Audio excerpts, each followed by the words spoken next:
Guys, eto pala yung nag-trending sa sa Blue app. Yung tumakbo na nakahubad na hinahabol. Pero this is so exaggerated kasi di kasama lang militar, police, eme. No? Ang daming etchos na maninima John Vic.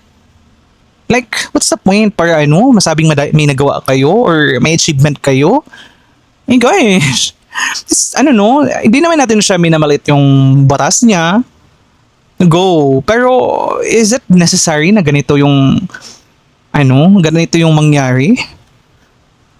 So, alam nyo, compared sa kaya lang naman to tikitan ng mga barangay captain or barangay tanod.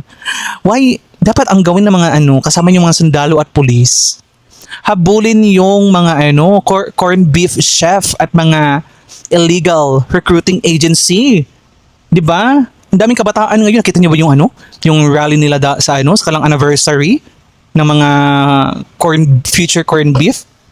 Ang daming mga bata, nakakatakot. Literal red flag. Unahin nyo kaya yan. Tsaka yung mga unahin nyo kaya yung mga, di ba, lumala ang mga krimen due to, pagsisinghuwet. Unahin nyo kaya yan.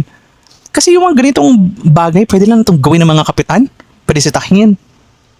I don't know what's happening to this admin. Okay.